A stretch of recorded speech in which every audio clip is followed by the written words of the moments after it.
Jaya Prabhupada, Jaya Prabhupada, Prabhupada, Jaya Prabhupada, Jaya Srila Prabhupada. Jaya Prabhupada, Jaya Prabhupada, Prabhupada, Jaya Prabhupada, Jaya Srila Prabhupada. Reading from a Transcendental Diary, Sri Vrindavan Dham.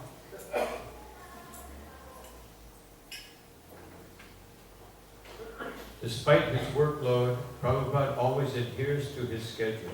At 11:30 a.m., he took his massage, followed by a bath and lunch, and then an hour's rest.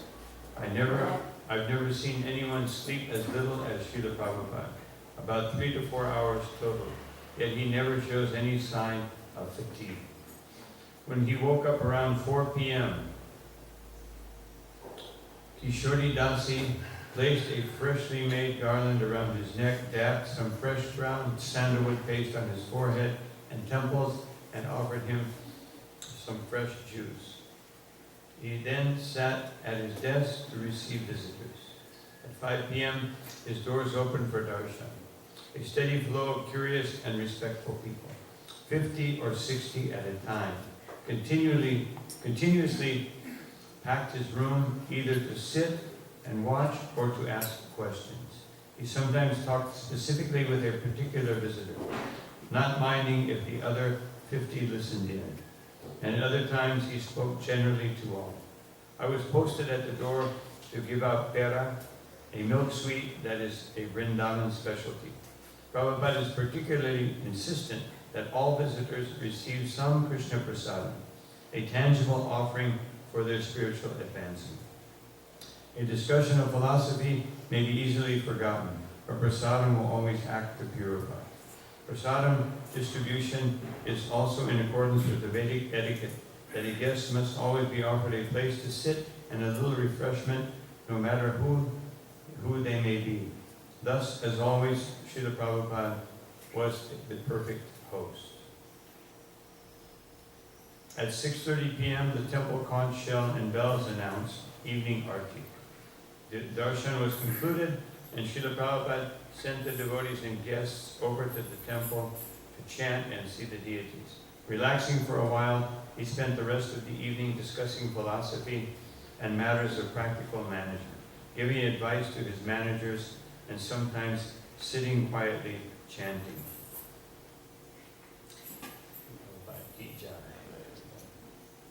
Om Namo Bhagavate Vasudevaya. Om Namo Bhagavate Vasudevaya. Om Namo Bhagavate Vasudevaya. Om Namo Bhagavate Vasudevaya. Jai Jai Shri Chaitanya Jaya Nityananda. Jaya Dvaita Chandra Jaya Gaura Bhakta Vrinda. Jaya Jaya Shri Chaitanya Jaya Nityananda. Jaya Dvaita Chandra Jaya Gaura Bhakta Vrinda.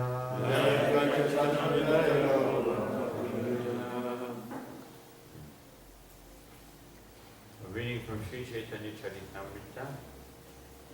I just wanted to mention something here in this, what we just read about Srila Prabhupada before we began the reading of Chaitanya Charitamrita, that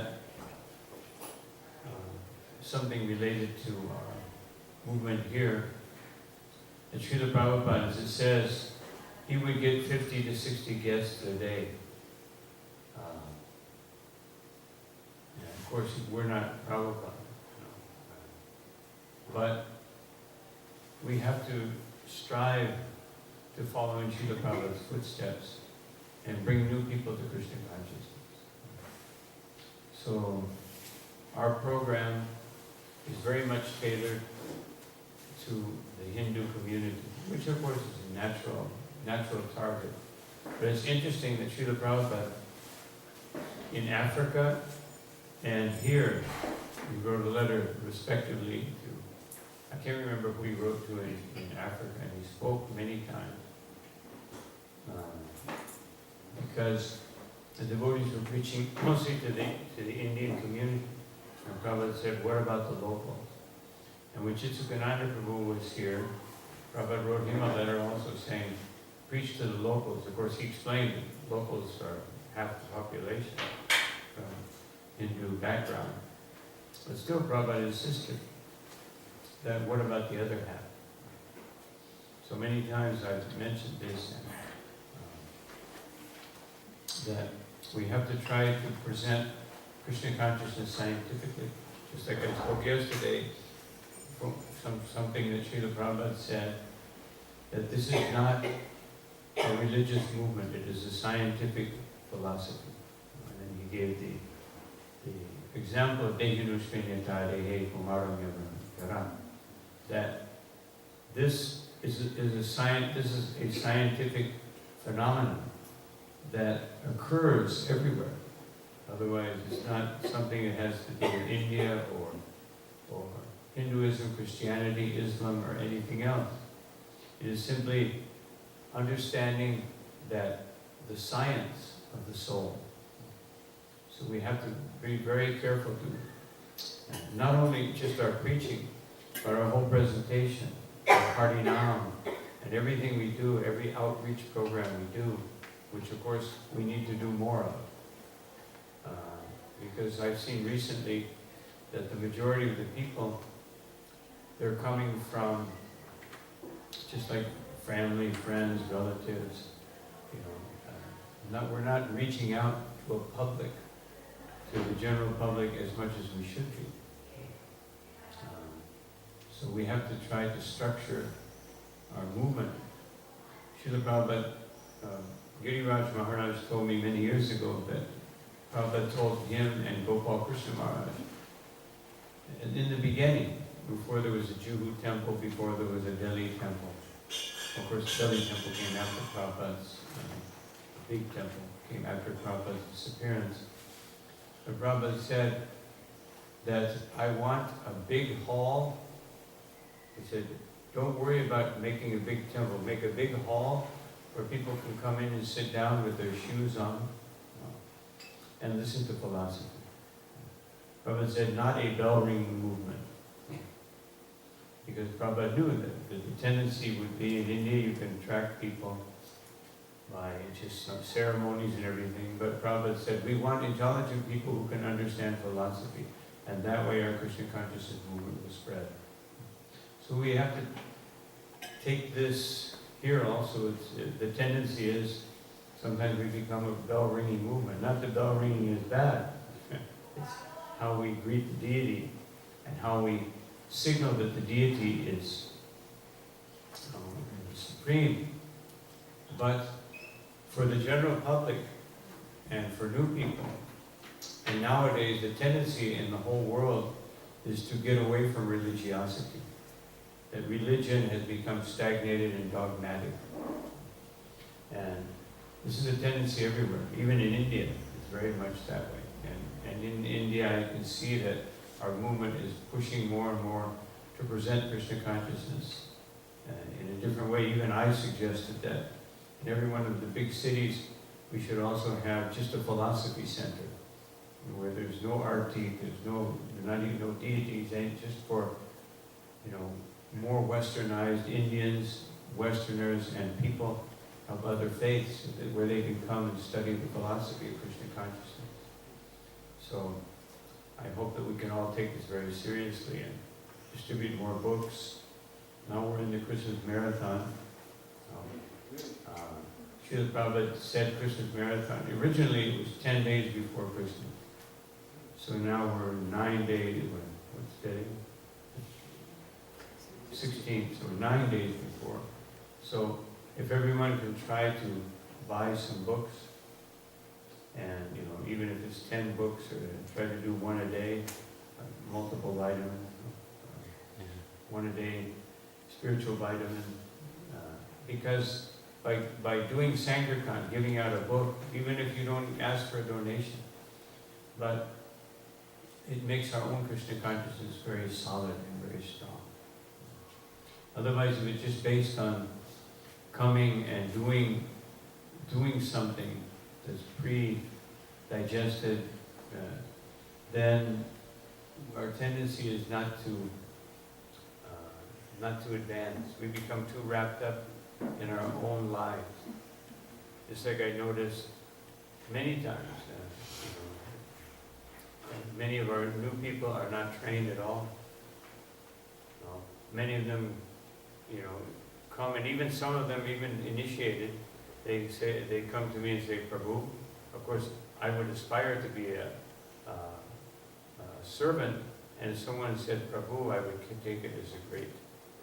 But still, this is not the etiquette. But the point is that people are not learning. Even people I've seen who've been around 2 or 3 years, they don't even know these little details. So we have to make a greater effort to present our Krishna consciousness in such a way that it's very much more scientific and not so religious and dogmatic. Dogmatic means that you just follow some rituals, you follow some process, but you don't understand the meaning behind it. And we have to avoid this, but I see this is happening very much, so I just wanted to make that point. Other devotees have also felt this way, and they've expressed it to me. That in the beginning of our movement here, of course, sometimes it was a little off the balance in the other way. It was anti-Hindu. We're not anti-Hindu or pro-Hindu or anti or pro-anything. We're pro-Krishna and anti-Maya. And so, but Krishna should be presented like Srila Prabhupada does here in a very scientific way. Srila Prabhupada's main emphasis was on speaking and answering questions. The whole Bhagavatam, every Shastra is questions and answers. It's not ceremonies and rituals. That doesn't convince people. That's something that people do after they're convinced. Then they take it up. But first we have to convince them that scientifically and philosophically, the value of Krishna consciousness and how it's not an offshoot of some already existing religion, which is the way many people see us. Here and even in India, that we're just an offshoot of Hinduism. We're not an offshoot. We're studying the sciences, the Vedic science, and presenting it. So this is something I just wanted to mention because I may not have another chance. So, reading from Sri Chaitanya Charitamrita, Adi Lila chapter 5, beginning with text number 171. Etavale nachigaye korane santosh, Krishna karya kori vipra na kori larosh.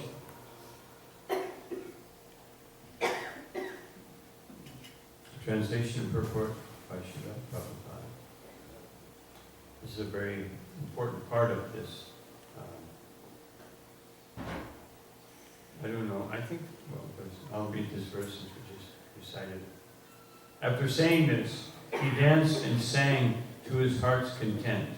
But the Brahmin did not become angry, for he was then serving Lord Krishna. Purport. Minaketana Ramadas was a great devotee of Lord Nityananda. When he entered the house of Krishnadas Kaviraj, Gunarnava Mishra, the priest who was worshipping the deity installed in the house, did not receive him well. A similar event occurred when Ramaharshana Sutta was speaking to the great assembly of sages at Naimisharanya.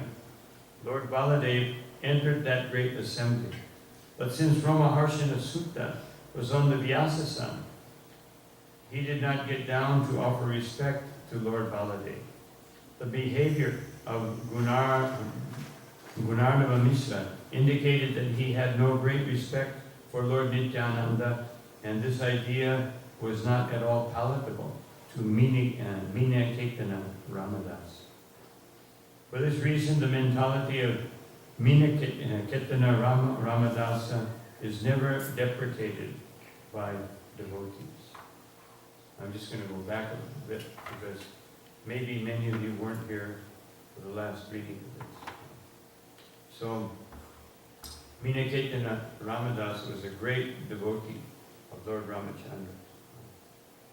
I'm just going back just so we can understand what's going on, to read some of the verses. Lord Nityananda had a servant named Sri Minaketana Ramadas, who was a reservoir of love. At my house there was Sankirtan day and night, and therefore he visited there, having been invited.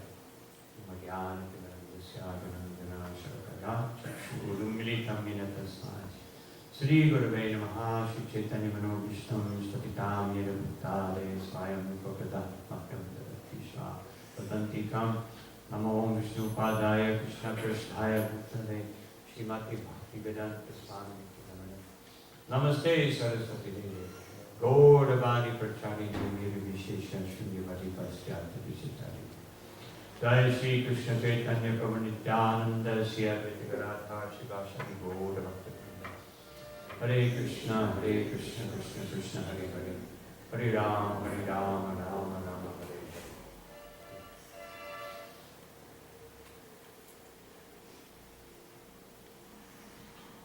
So I just wanted to say that here Krishnadas Kaviraj Goswami says, at my house there was kirtan day and night. So if we refer to other parts later on of Chaitanya Charitamrita, the Lord Chaitanya Mahaprabhu went to the house of Kurma Brahman with the Sankirtan party, such a beautiful, attractive Sankirtan party, guys. It was such a beautiful Sankirtan that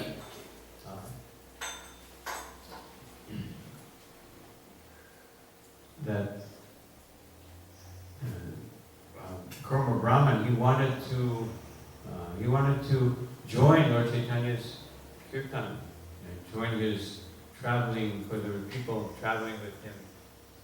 He said, what is the use of this family life? What is the use of this? No, and we can find justification for this in the Bhagavatam. But Lord Chaitanya Mahaprabhu saw that one, it was artificial on his part, and two, it was not a good example. He could have argued, and we can argue, and I'll speak about this a little later, going back to our original verse. The Lord Chaitanya, he gave up family life and took up kirtan. Why can't I? But the point is, Lord Chaitanya did it as a higher principle. Not that he was giving up his family. Actually, after Lord Chaitanya came, after he took sannyas and came back to Navadvip, he spoke to his mother. He said, my dear mother, I realize that I'm a crazy man. I have some disorder. How could I possibly abandon my duty to you? But somehow or another I've already done it.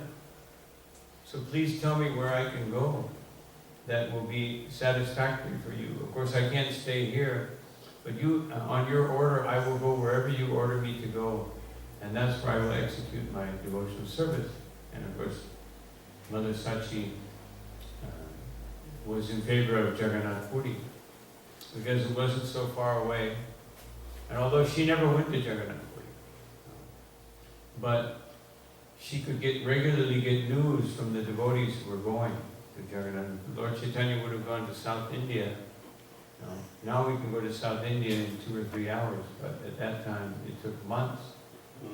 So she would never get, the devotees wouldn't go so often, she would never get news. So the point is that Lord Chaitanya was showing that he did have a responsibility, but because of a higher principle of establishing the Sankirtan movement, he followed that higher principle.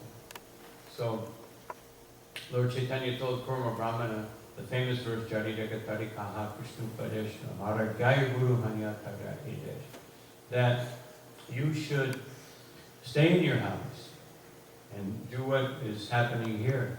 Have kirtan day and night. Make your house into a temple. So this was the example of Lord Chaitanya Mahaprabhu. This is the ideal for grihastas. Srila Prabhupada says in the first canto of the Bhagavatam that the highest perfection for grihastas is to give 50% to the Sankirtan movement.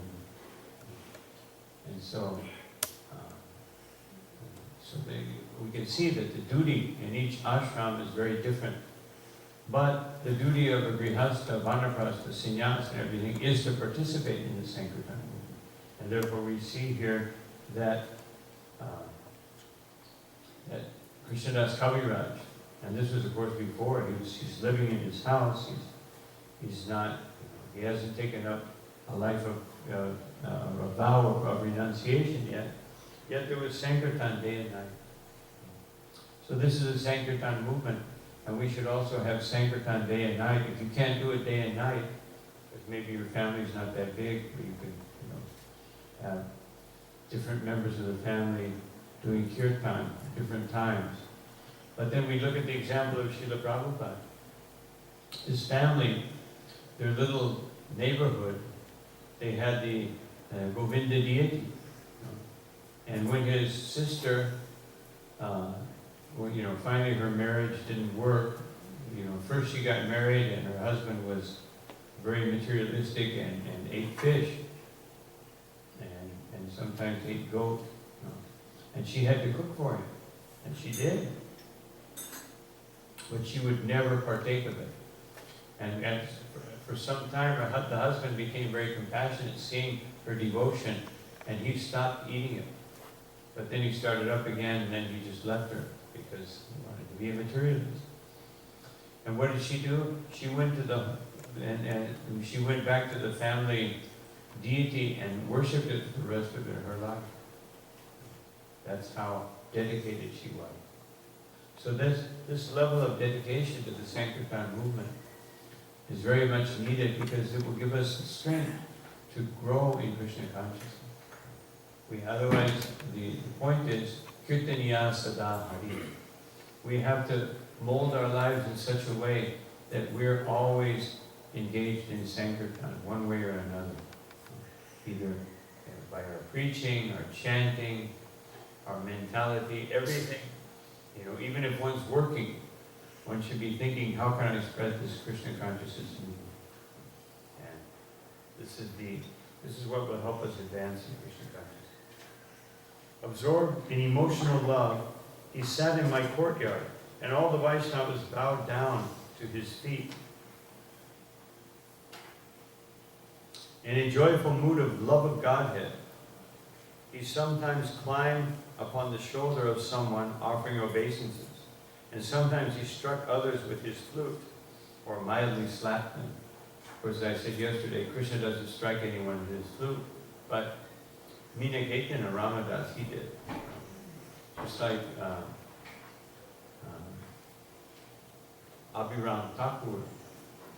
Sometimes devotees absorbed in ecstatic love act in a way which would not be conventional. Abhiram Thakur would go to someone's house, he carried a whip, and sometimes if he saw someone that was a candidate, he would whip them. Of course, not like in a painful way, but just he had a little whip and he would whip them. And when he did so, they would achieve love of God. So he wanted to get whipped by Abhiram. But also, he was very feared because if he came into someone's house and he looked at the deity, if the deity worship wasn't being done properly, the deity would break. Even a metal deity would break. So everyone was very fearful that, if he came to their house, of course they were very happy if he came and the deity remained intact. But it was like, if you knew that Abhiram Thakur, just like when Srila Prabhupada would come to the temple, everyone would be painting, doing everything. Prabhupada one time joked to his servant, he said, everywhere I go, I always smell fresh paint. And in New Mexico City, it was very, sometimes in Latin America or in the third world, we have a tendency to do everything at the last minute. So they painted the floor, like the night before Prabhupada came. And then they realized the temple room was upstairs, and somebody went into the temple room in the morning and their feet were sticking to the paint. So when Prabhupada came in, they threw down a cloth. So when he walked in, they threw down another cloth where he offered obeisance. And then they kept throwing down pieces of cloth everywhere Prabhupada would go. And of course, Prabhupada understood what was happening. And then when they pulled up the cloth, all the paint came off. Had to repaint it. Anyway, the point is that receiving such a great personality, even though he may slap someone, but the result of that slapping was that people would feel love of God. Just like Srivas Thakur, when he was part of the circle. When Lord Chaitanya would dance, there would be 3 circles of people. His most intimate devotees were in the first circle. And that would be like Swarup Damodar, Ramananda Roy, different, very intimate devotees. Then the second circle, in the second circle was Srivas. And in the third circle was King Prataparudra and Harichandra, who was his commander-in-chief. So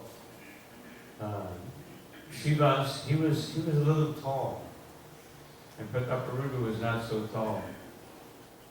So everyone was watching the kirtan, and Srivas was right in front of Prataparudra, and Prataparudra was having to go like this to see around Srivas.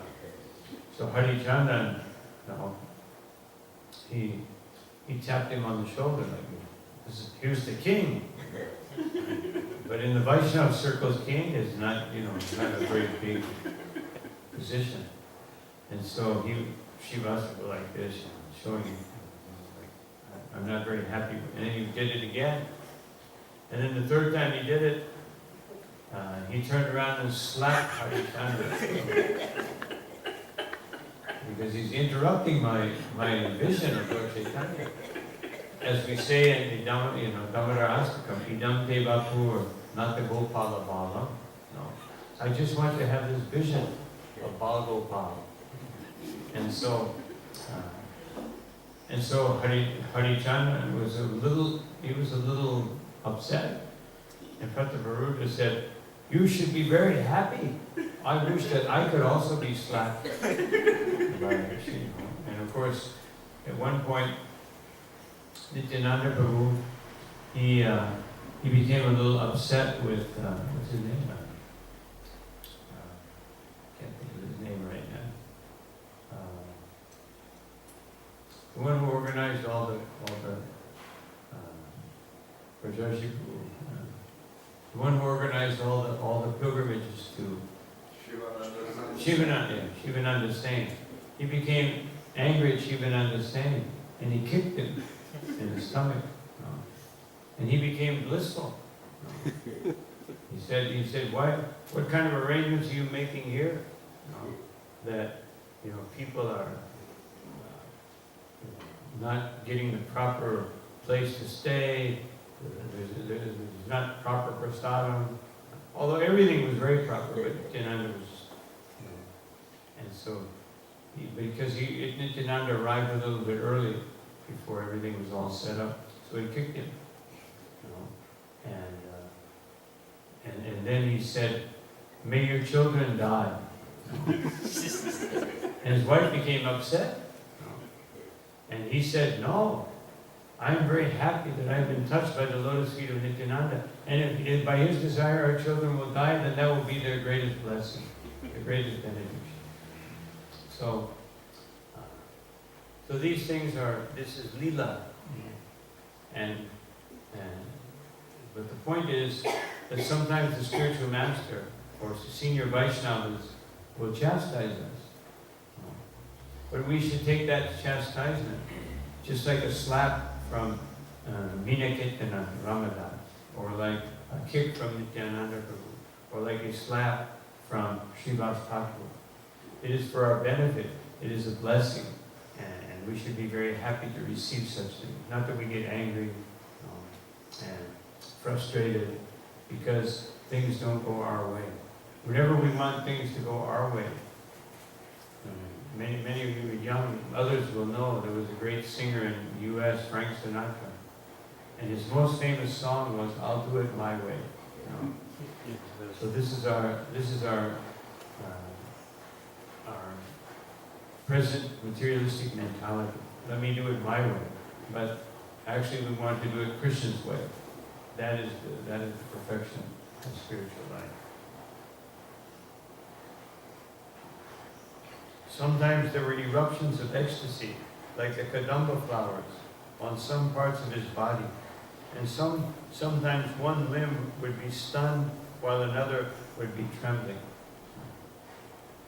Whenever he shouted aloud the name Nityananda, people around him were filled with great wonder and astonishment. Just like one time, Lord Chaitanya,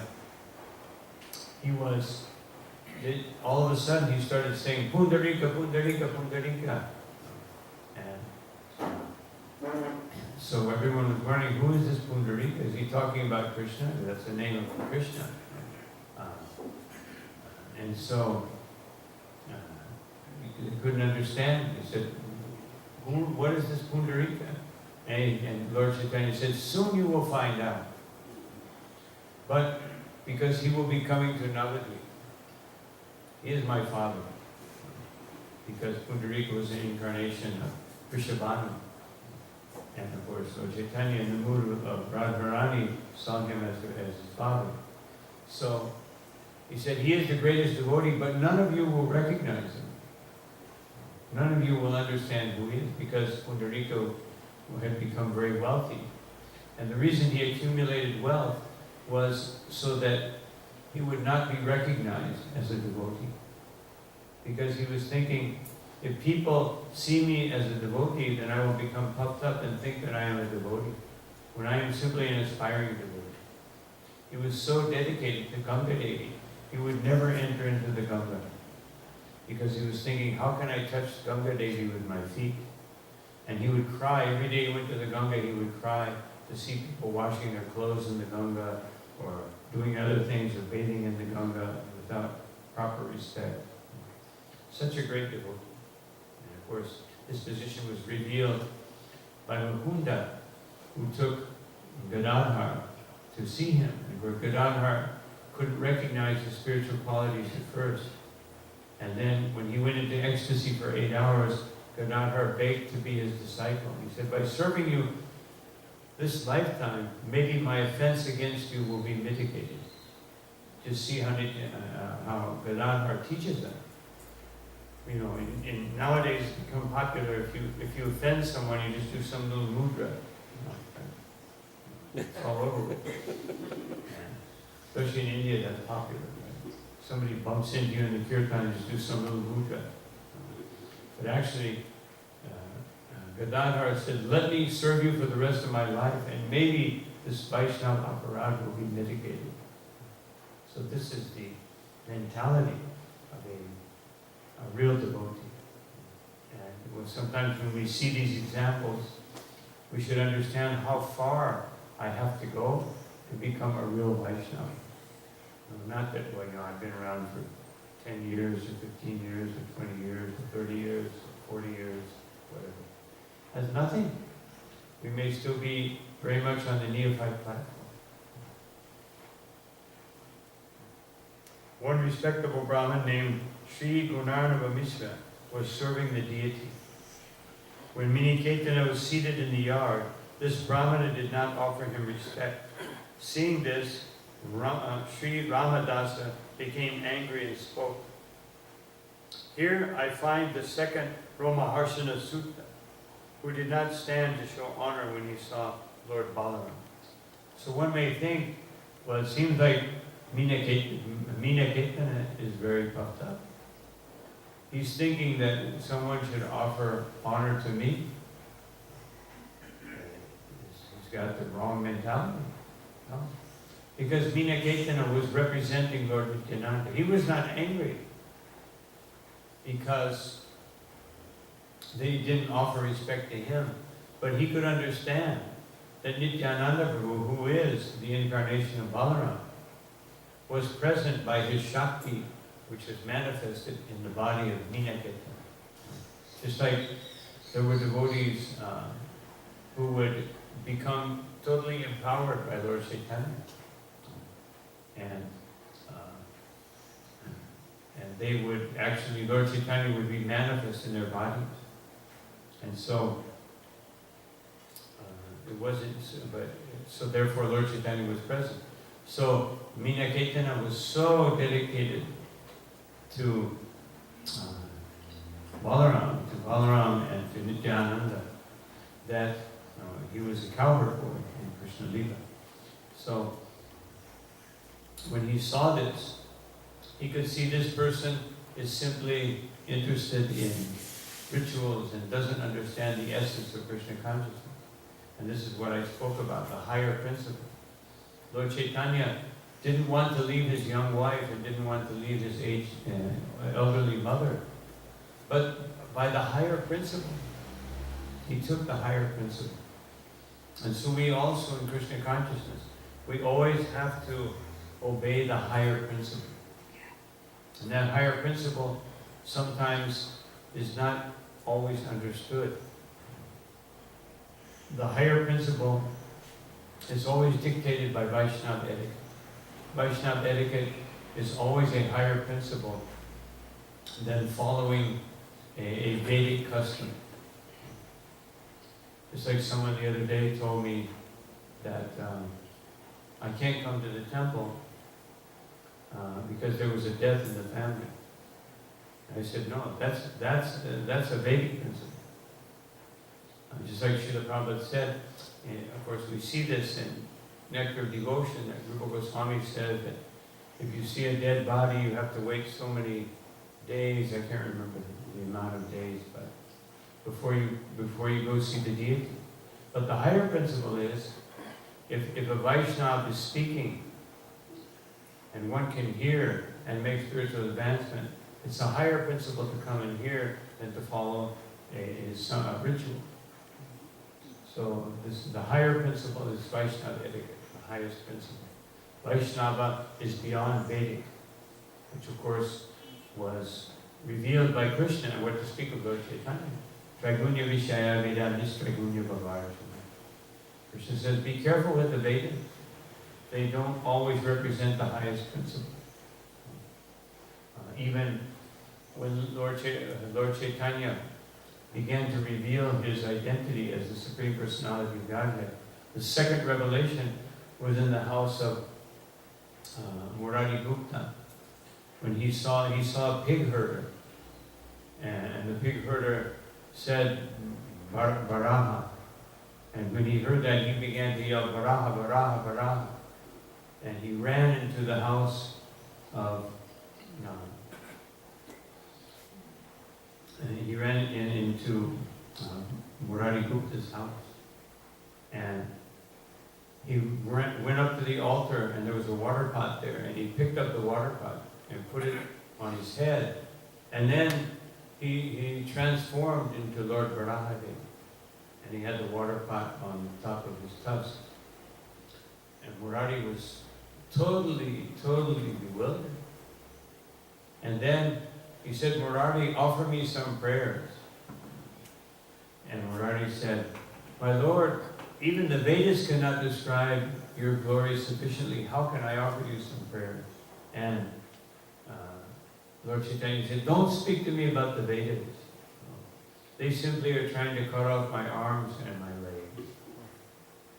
And of course, meaning that when the Vedas are misinterpreted or misunderstood, or simply seen as karma kanda or jnana kanda, and not revealing the essence of the Vedas, Vedaishta sarvaradahami vavedyo, which is to understand Krishna and serve Krishna, then the Vedas are actually can cause us to digress in our spiritual life. That was the whole meaning of that. And then, of course, then Varahadev empowered Murari Gupta, and he began to glorify him very beautifully. So anyway, now we're back to where we started, and Lord Chaitanya showed this higher principle.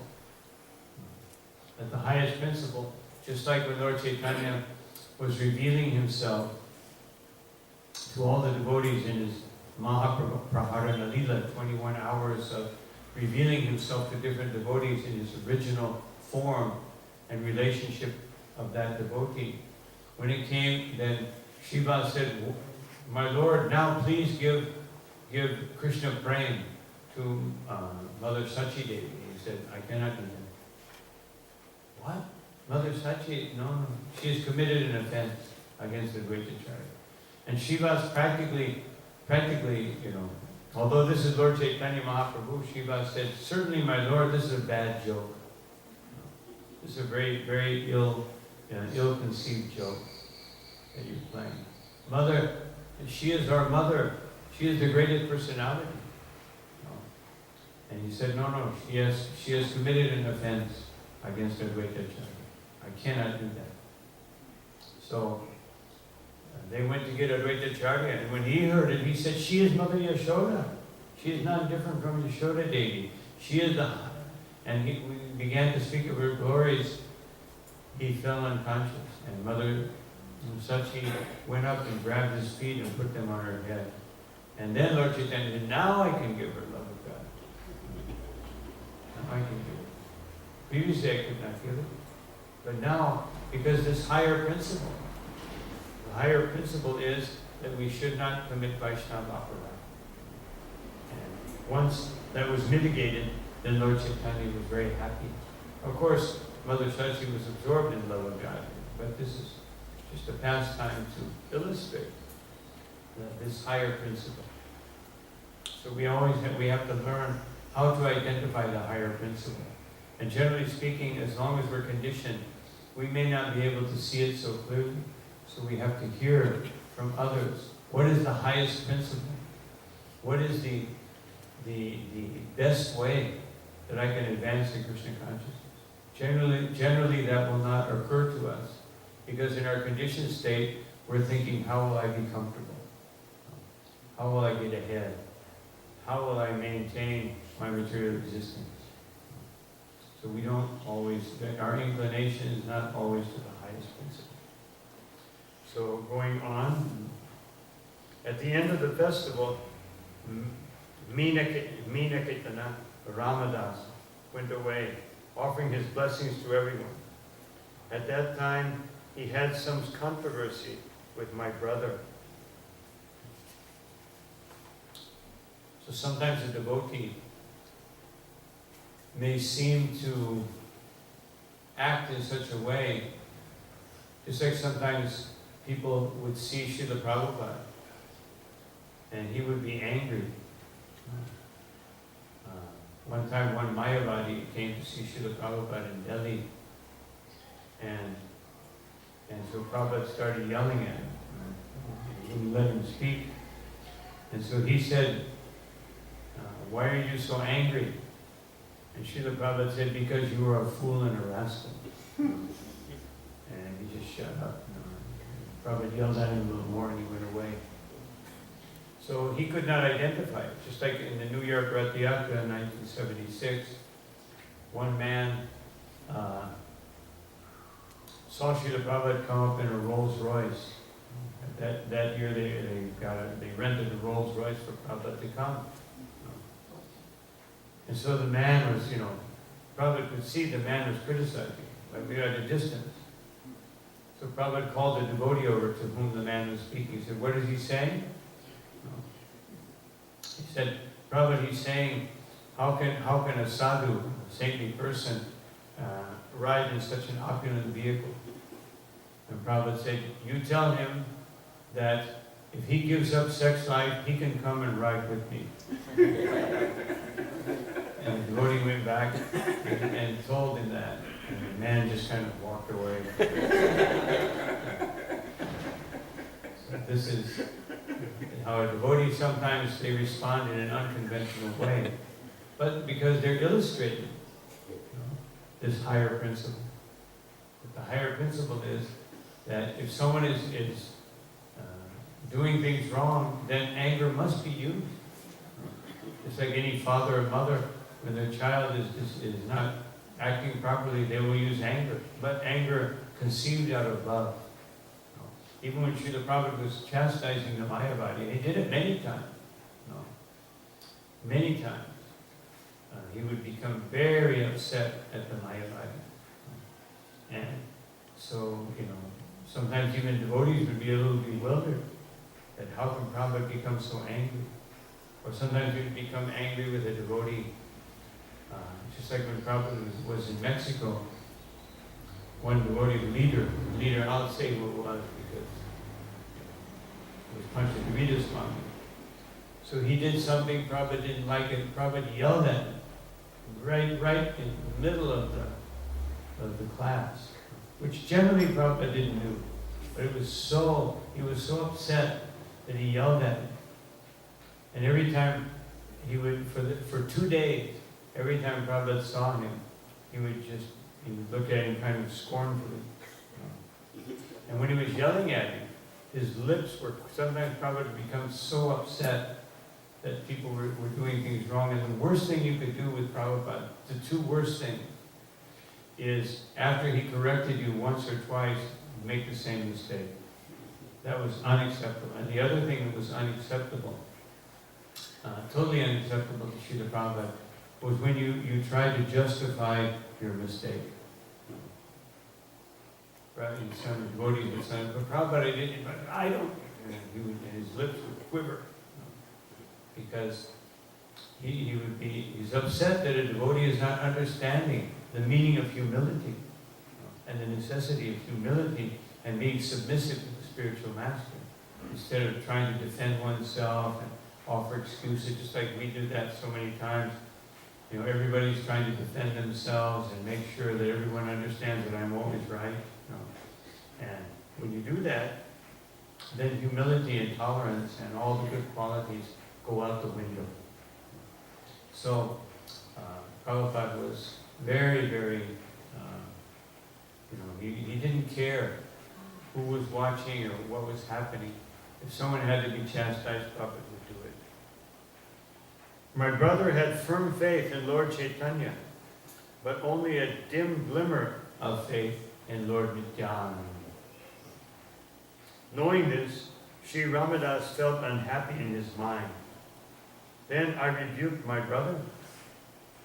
These two brothers, I told him, are like one body. They are identical manifestations.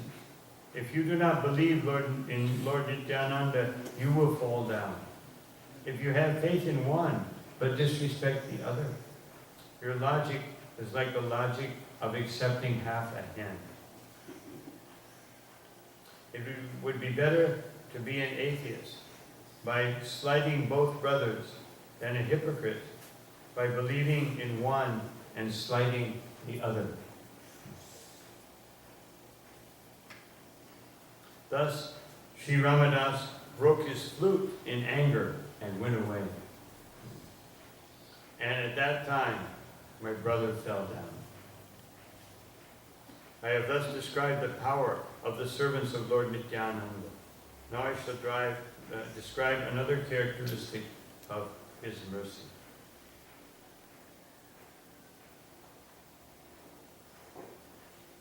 So we can stop there. I just want to mention one more thing, that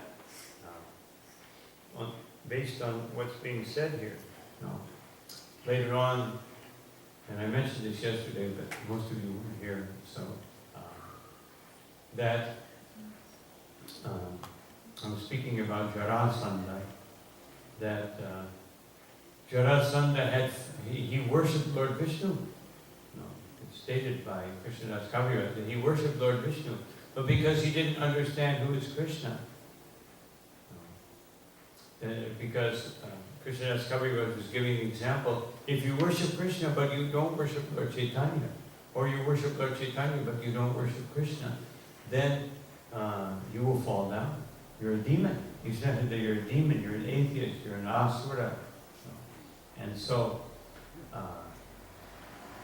it's a little difficult to understand that, because Bhaktivinoda Thakur says that one has to understand that there's no difference between Navadvip and Vrindavan. And one has to understand that there's no difference between Lord Chaitanya and Nityananda. Although some devotees will be more inclined, between Chaitanya and Krishna, that there's some devotees may be more inclined to worship Radha and Krishna, some devotees may be more inclined to worship Panchatattva. But Bhaktivinoda Thakur says, but one has to fully understand that there is no difference between them. Just like, obviously in Krishna Lila, some people are more inclined to the aspects of Madhurya Ras or Sakya Ras or Vatsalya Ras. And they will be more inclined to those pastimes that where Krishna exhibits that particular rasa. But they don't disrespect the other rasa. They simply prefer, they have their preference due to their rasa with Krishna. So the point is that Jarasandha, he was defeated because he could not understand the position of Krishna, even though he worshipped Vishnu. And so we also have to be very careful that we don't deprecate in any way the position. Just like Srila Prabhupada in 1974, late 74, 75, and early 76, in that year of 75, there was a group of devotees who began the Gopi Bhava Club.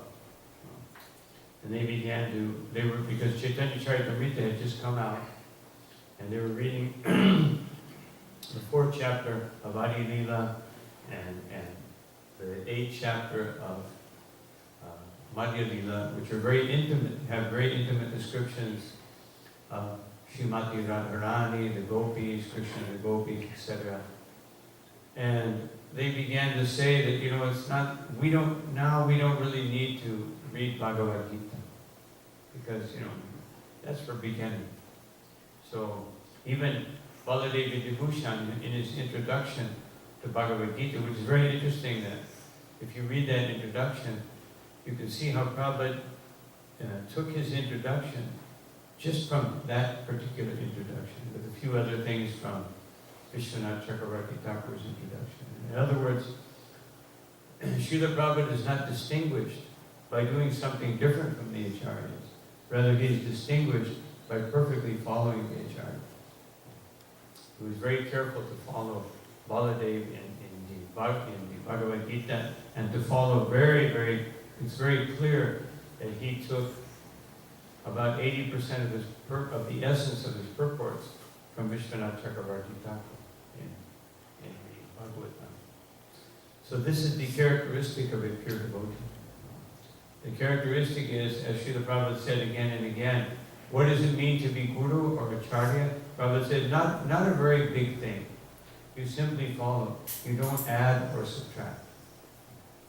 So we don't add or subtract. We may modify something. We may modify something because, meaning that the presentation, we may emphasize certain things to appeal to an audience, but we don't change any of the essence of Krishna consciousness.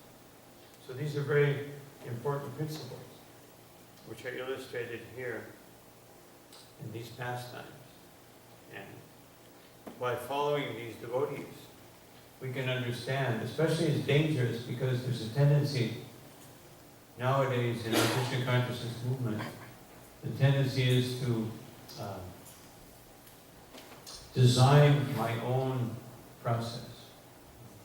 This is very, very common. People think, now I've been a devotee for 4.5 years or 8 years, now I know everything now. I know what it's all about, I've got it all figured out. And unfortunately, they deviate from the path of Krishna consciousness. Now, this is not something that's new. This is something that always happens again and again and again. Therefore, the amount of people that can actually be pure Vaishnavas, and of course the greatest illustration, just to conclude, is when Gopinath Acharya brought this Brahmin poet from Bengal who had just written a book about Lord Jagannath, and he wanted Lord Chaitanya to hear his book about Lord Jagannath. And so he came to Swarup Damodar because no one could approach Lord Chaitanya. Even Gopinath Acharya, who was so intimate with Lord Chaitanya. Even Raghunath Das Goswami could not approach Lord Chaitanya. He was assigned to Swarup Damodar. So that poet, finally Gopinath Acharya convinced, although Swarup Damodar could see clearly by his own mystical perception that this poet was not a pure Vaishnava. And he said, Gopinath, you're just a sentimental cowherd boy. You want to expose Lord Chaitanya to something that is not worthy. But he kept insisting. And so then Swarup Damodar said, all right. So Gopinath brought the poet, Swarup Damodar, many devotees were there. When he began to read it, first of all, the devotees had already heard it, and they thought their mouths dropped open in awe of this writing. But immediately on the first verse, Swarup Damodar stopped him and said, by this book you will go to hell. You have made a mistake. You made two grave mistakes. In your introduction, or your first verse, you say that Jagannath has a wooden body. Otherwise, that Jagannath is some material entity. And then you say that Lord Chaitanya is the soul of that body. So you're saying that Lord Chaitanya is an ordinary jiva who has a material body. So you have offended both Lord Jagannath and Sri Chaitanya Mahaprabhu in your first verse. And then he chastised him like anything. But then, to give him mercy, he said, you should study under a qualified Vaishnava, and then you will become competent to be able to write transcendental Vaishnava literature. So he was a little shaken up, but he understood and he accepted sort of Damodar. We don't hear about him later on, but anyway, apparently he became rectified. So we have to be careful that we don't think, now I'm an older, I always call this the older devotee syndrome. That all of a sudden I don't have to offer obeisances to others because now I'm an older devotee, or I'm a pujari, or I'm a Brahmin, or I'm this or that. If you're really a Brahmin, you should have become more humble. If you're really a Brahmin, and if you think that I'm a Brahmin, then you've done just the opposite. As we advance in devotional service, we should offer more obeisances. We should be more respectful. We should be more surrendered. Our Vaishnava quality should become more apparent in our personality. Not that we now have the right to criticize others. Of course, if we are advanced devotees, we may have to correct others, which may look like criticism, but it's actually compassion. But if there's actual anger, the difference between transcendental anger and ordinary conditioned anger is very clear. Transcendental anger manifests momentarily just to accomplish a purpose, and then it disappears. And there's no trace of any enmity or any bad feeling. But material anger lingers on, one becomes vengeful, one becomes, sees that other person in a lesser way.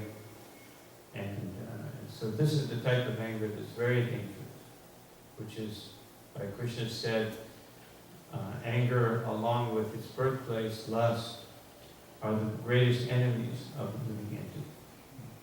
It has to be curbed and conquered. So we have to be very, very careful with this material anger. And we can easily understand. If I become angry with someone, first of all, it should be out of compassion. And second of all, it should immediately disappear after it has manifested and accomplished its purpose. And if it doesn't, it means that it is material and very dangerous. So anyway, I'll stop here. Thank you very much. Any comments or questions? The brother of Krishna asked her, she fell down.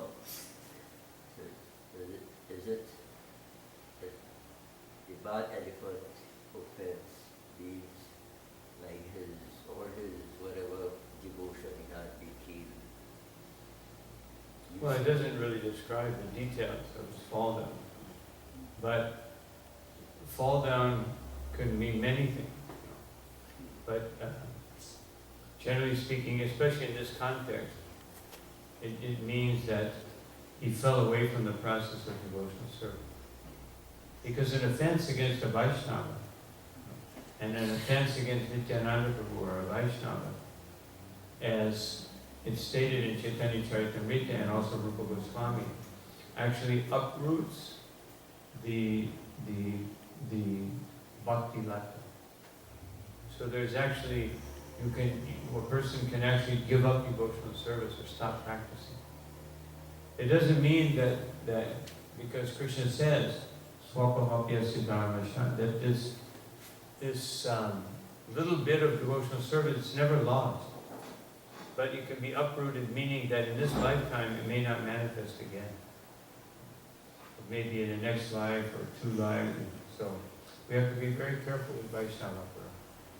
Of course, we also have to be careful that in the name of avoiding Vaishnava aparad, that we don't perform our duty, if it's actually our duty or necessary to indicate something is being done wrong. Just like if somebody is, dressing the deity in in an improper way, or touching the deity's body, or bumping the deity or something like that, then it's not Vaishnava aparad to correct them. But it would be Vaishnava aparad if you correct them and then you still harbor bad feeling. Otherwise, if the pujari gets angry at the cook because the plate is not ready at the offering time, that anger is all right. But then it should immediately go, once he goes on the altar, if he's angry, then the offering may not be accepted by the Lord. He should be immediately angry. Prabhu, why isn't the offering on time? And of course the cook should be humble and say, yeah, I'm sorry, next time it won't happen. Instead of, ingredients. That may be true, but he still should think that person. So this type of anger is justified, and it should be there. Because it is for the service of the deity, or it's the service of the Lord, or the service of the Sankirtan movement. But real transcendental anger immediately disappears from the heart. And sometimes it may linger, but then a devotee becomes aware, and they go and they beg forgiveness. And then, of course, the other devotee becomes very happy, and they embrace one another. Unless they're a man and a woman, and they don't embrace, but they could offer obeisance. These are all, sometimes it's difficult to distinguish the subtleties that may exist there. So therefore we all have to be trained in Krishna consciousness. Trained means that my whole lifetime is a lifetime of training. Just like we have one chapter of Lila, which is called Lifetime in Preparation. It's not that, I've become a perfect Vaishnava after 3 years.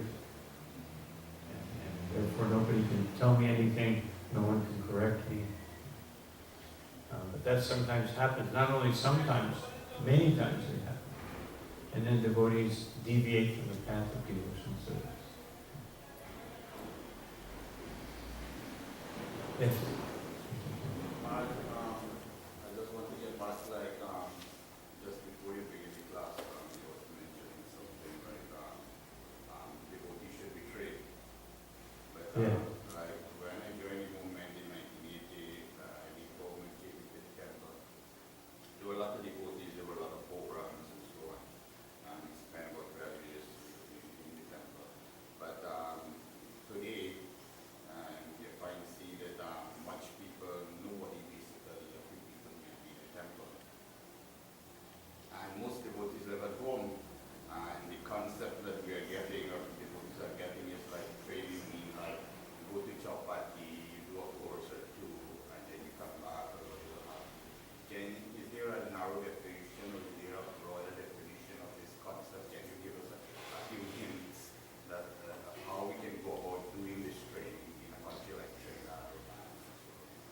Yes, I've seen the effort made a couple times here to like have weekend instruction classes. But generally what I see is it happens for a few weeks, and then it kind of dwindles away because maybe the people don't come.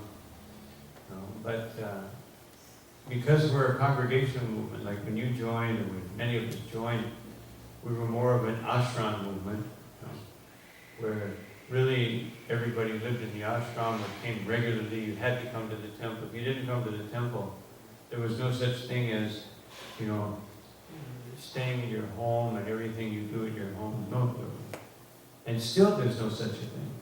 Meaning that devotees have to come together for kirtan.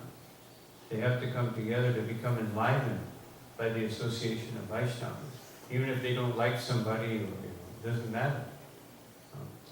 So we have to conceive of different ways that we can train people. Online, there can be online training. And training doesn't just mean theoretical knowledge. Training means really that also people have to come and render some humble service under the guidance of another devotee who most of us, like in my case, it's not that I was having formal classes of training, but the training was that you got chastised sometimes, and you got corrected like this, and you got corrected like that, and that was the training. That you learned Vaishnava etiquette, and you learned how to do things properly. The etiquette before the deities, the etiquette before the Vaishnavas, the etiquette of serving others. And this is the training that especially is lacking nowadays. So how can we accomplish it? We can do it online, and those persons who give that training have to be very determined. Whether people show up or don't show up, you do it. If one person shows up, then you teach that person. And then you call everybody else and say, Prabhu, why didn't you come? Please come the next time. This is very important. We have to learn these things. So whenever we put an emphasis on something and we keep emphasizing it, then serious people will take it seriously and they will advance in devotional service. And of course the danger of a congregational movement is that many people may not take it seriously. But our movement in Trinidad, basically from the time I became the GBC here in 1992, it was already a congregational movement. Where in many other places it didn't become that way maybe until 95 or 98 or 2000. But practically now the whole world, except for India. In India we have both congregation and a lot of brahmacharis or young devotees or bhaktas living in the temple. But most of the rest of the world, except for maybe Russia and a few temples here and there, don't have it so much. They may have a couple people living in the temple. So, we have to think of ways to train people and get that training. And devotees should understand they need it. You need to understand Vaishnava etiquette. You need to take a humble position. You need to be corrected. You need to be chastised. If someone doesn't get chastised, how will they learn to be humble? Because humility, real humility, means accepting undesirable circumstances for the benefit of advancing in Krishna consciousness or serving the Lord. And generally speaking, if we it's left up to our conditioned nature, we won't develop that degree of humility. Generally speaking. So yes, I think weekend training programs, internet training programs, gatherings, using different vacation times to try to have some intensive training courses. All these things we should be contemplating to do. And that way our congregation will, sometimes the tendency, why chant Hare Krishna? But you chant without offenses. The point is to come to the stage of chanting without offenses. And it's not something that can be accomplished by intellectual exercise, or just reading a book, and okay, and now I understand. But the real proof of understanding is in a real life circumstance. How do I react? Just like in the second chapter of Bhagavad Gita, Krishna asks, Arjuna asks Krishna that what are the symptoms of a stita pragya devotee? And one of them is, how does he speak? Which means, how does he react to difficult circumstances? This is actually, there's a whole etiquette, and there's a whole module of behavior that one should exhibit under difficult circumstances. And this is explained by Krishna to Arjuna, which is part of the last third of the second chapter is dedicated to that. From verses 54 and on, is how does a devotee respond to different circumstances? How do they walk? Meaning, how do they express themselves? So these things has to be done.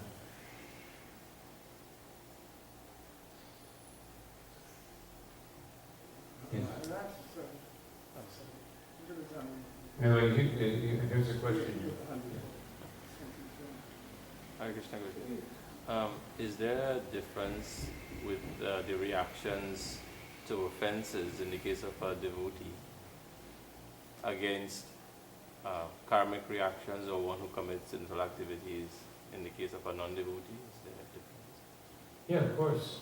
An offense committed by a devotee is much greater than an offense committed by a non-devotee. If a non-devotee does something, just like one time one man got up during the class, a Bengali doctor, started yelling at Prabhupada. And the devotees couldn't stop him from yelling. And finally he went out, he left. And so they said to Prabhupada, this man is offensive. And Prabhupada said, no, he doesn't understand. And Prabhupada said, probably I did something to him in my last life. Of course, that was Prabhupada. But the point is, if someone doesn't understand, like if you don't understand certain things, then the laws of nature will act. But if you don't understand the nature of aparad, then it is not nearly as serious as if you understand it and you still do it. And Srila Prabhupada gives the example that if a thief steals something, that's normal. But if a judge steals something, then that's very serious, much more serious the offense. If a thief steals, well, that's okay. He's doing his duty, his dharma, But if a non-devotee, if a judge steals, then that's a very serious offense. Yes. Sorry to be the only one asking a question every day. I am the religion we sit a lot and we do the Bhagavad Gita. That's not my point here. I was telling him, I said, when I go and I pray I do something wrong, I pray to the Lord, I said, how I realize He communicates with me? Through the niceness of devotees' actions towards me. Like sometimes I'm in a mood, they say, Pujari will come out from the temple room and say, Swami, here's a garland. And that would be just quite coincidentally the same time I'm having an issue with something. And here comes I realize that kind gestures of devotees between each other is Krishna's communication with us to let us know, hey, everything is. Could you expound on that?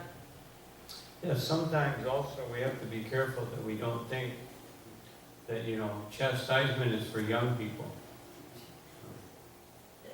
Otherwise, we think that, now I'm 56 years old, it's very rare that I should be chastised. But even in the material world, people get chastised all the time, isn't it? Like, 60-year-old man, if he's working in a company, he'll get chastised if he does something wrong. It's not they say, well, you know, you should, you know, it's okay because you're an older, mature person. No. Anyone can get chastised, especially in Krishna consciousness. You know, our age is really determined by the age of the soul, which means how much have we advanced in Krishna consciousness. That's the age of the soul, so to speak. Otherwise, how much have I progressed in my spiritual life? That means that I'm mature or not mature, not the age of the body. So, anyway, the point is that any kind of chastisement, even if it's indirect, even if it comes from the material elements or material nature, we should accept it, because this is Krishna's mercy becoming manifest. Yes. Okay, yesterday you were mentioning about cooks and the consciousness that we should have Yeah. by cooking and the reaction that we will get. Can you please repeat that? Yeah, that I was mentioning yesterday that if one is cooking for the deities, one should have good consciousness, because otherwise the deity may not accept the offering. And if the deity doesn't accept the offering, that's one offense. And then you commit another offense because the devotees who take the remnant will be taking bhoga. No. So when we're cooking for the deity, we have to have very good consciousness. Otherwise, one shouldn't cook for the deity. One shouldn't just do it mechanically, because the deity may not accept. But Krishna is not obliged to accept our offering just because I put a plate in front of him. And I gave the example, just like a baby, sometimes you put a plate in front of them, they push it away. And the mother has to accept it. Just like Mother Yashoda, because Krishna was stealing butter, she was thinking, I'm not preparing the milk properly. The milk is not being prepared properly, let me do it myself. Otherwise, Krishna would be pleased. He wouldn't have to go to someone else's house. Of course, that's all Lila, but she was thinking like that. So we should also think like that. Let me be very careful when I'm preparing this offering. And especially if one is angry or frustrated or, you know, too much disturbed by some material circumstance, and you come and cook for the deity or for the Vaishnavas, and you don't, you have an improper mentality, then the Lord may not accept it. So if we're cooking for the deity or doing artik on the altar, is a very, very great privilege, and one has to make sure, and leaders have to make sure, that the people who are doing the offerings have the proper mentality, and who are doing the artiks and the offering. Not that, you know, we need somebody on the altar, let's just give somebody second initiation so that they have the external, qualification. But the real qualification is that they actually have a Brahminical mentality. If they don't have it, then how can they serve the deity?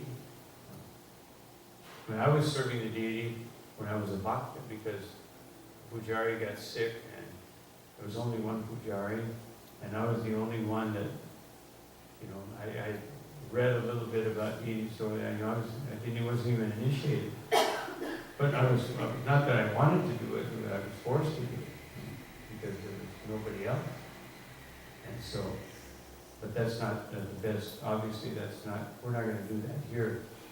That was like very, you know, there was only 4 devotees in the temple. And there was only 2 of them were only ones that were initiated. So. But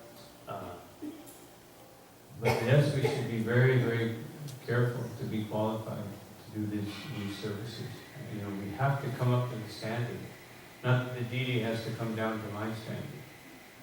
Because this is, as I've mentioned several times, even in these lectures, evening lectures, that the problem sometimes we try to bring Krishna down to our level, rather than coming up to where Krishna wants us to be. And this is a big problem. And this is the mainstay of all the world religions nowadays. Back in the speaking, there are some exceptions. Like some isolated groups of very serious people in every religion. But generally speaking, people want to dilute the religion so that there'll be more followers. Let's water it down and we can get more followers. And that's not what Krishna consciousness is meant to be. There was a quote by Bhaktisiddhanta Saraswati Thakur.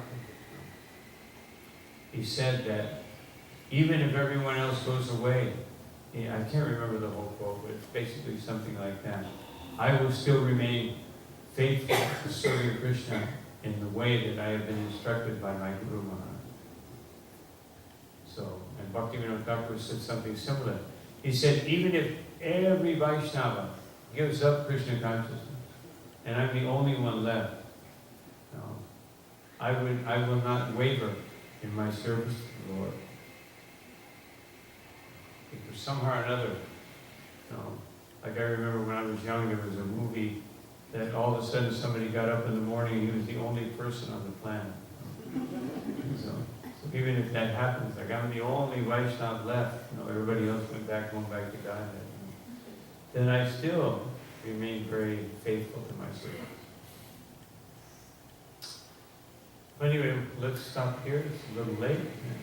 All glory to Sri Guru, Sri Gauranga, Sri Prabhupada, Ki Jai, Ananta Koti Vaishnava Ki Jai.